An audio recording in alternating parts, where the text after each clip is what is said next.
আমার মুড ঠিক করার দায়িত্ব কি আমার হাজবেন্ডের? না, কোনো কালেই না। তোমার খাওয়ার দায়িত্ব কি তোমার হাজবেন্ডের? তোমার পেটের ক্ষুধা লাগছে, তুমি নিজে খাও। তোমার গোসল করা লাগছে, তুমি নিজে গোসল করো। তোমার চুল কাইতেছে, তুমি নিজে চুল খাও। তাহলে তোমার মন চুল কাইতেছে, তোমার মন স্যাড, সেটা তোমার হাজবেন্ড কেন ঠিক করবে? বোঝো আমারে?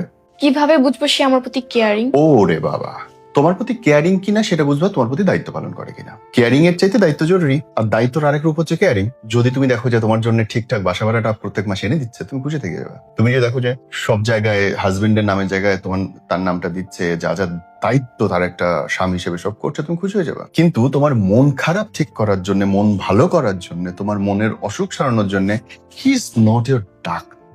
ও তোমার মনের ডাক্তার না, ওইটা মনোবিদরা অনেক আছে বাংলাদেশে। মাশাআল্লাহ, বাংলাদেশে মনোরোগ চিকিৎসা খুব ভালো, সেখানটায় যাবা।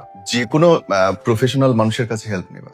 তোমার মনের ডাক্তার তোমার হাজবেন্ড না, কোনোদিন তার ক্ষমতাই নেই। কেন করতে যাবে সে? তার মনের নিজের চাপ নেই, তার কোথাও মন খারাপ হয় না, তার হুটহাট মুড সুইং করে না? করে তো। পুরুষ মানুষের পকেটে টাকা না থাকলে যে পরিমাণে মুড সুইং করে, তোমার পিরিয়ডের 3 দিন এত করে না।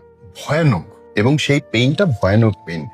ডিপ্রেশন, চরম ডিপ্রেশনের চেয়ে টাকার টেনশনে পুরুষ মানুষের বেশি ক্ষতি হয়, এটা সাইন্টিফিক্যালি প্রুভেন। সো বন্ধু, তুমি মনে করবা যে তোমার মন খারাপ হয়েছে, তোমার আজকে শাশুড়ির সাথে ঝগড়া হয়েছে, তোমার আজকে এইটা হয় নাই, তোমার ওই হয় নাই, এবং তুমি মন খারাপ করে বসে থাকবা, তোমার হাজবেন্ড এসে গুতাইতে থাকবে, কি হয়েছে জান, কি হয়েছে জান, তারপরে তুমি তারে ঝাড়বা, খারাপ ব্যবহার করবা, বকাবাজি করবা, তারপরে তোমার মন ভালো হবে? কি ভাবছো জীবনে? This is call emotional codependency, যেটা তোমার হইতে পারবে না বন্ধু। তোমার নিজের মনের খারাপ বা ভালো সেটা আরেকজনের উপর ডিপেন্ড করতে পারবে না, এভাবে দেয়ালে চাপ দিয়ে থাকতে পারবে না। তোমাকে তোমার মতো চলতে হবে। রিলেশনশিপ রেল লাইনের মতো, তুমি এইদিকে বাইকা গেলে তোমার পার্টনারকেও এইদিকে বাঁকতে হবে, তোমার দিকে কাছে আসলে অ্যাক্সিডেন্ট হবে। দুইজন সব সময় একসাথে থাকবে, কিন্তু সমান দূরত্বে, কেউ কারো গায়ের উপর উঠে যাবে না। হুটহাট করে দেখি তোমার ফোনের মধ্যে কি করতেছো, কি ঘোড়ার ডিম পরে থাকো সারাদিন, ঢুকতে পারবা না। কি হয়েছে তোমার, গুতাইতে পারবা না। তুমি সাপোর্ট করবা। তোমার কিছু লাগবে, তোমার চা খাইতে ইচ্ছা করতেছে, চলো যাই বাইরে হেঁটে আসি। ডাক্তার দেখাইতে ইচ্ছা করতেছে, আয়াম হইতে, চলো যাই। কিন্তু তার মানে এই না 24 ঘন্টা তোমার যত মন খারাপ হচ্ছে সব শেষ সারাই দিবে। ওটা তোমার নিজের দায়িত্ব।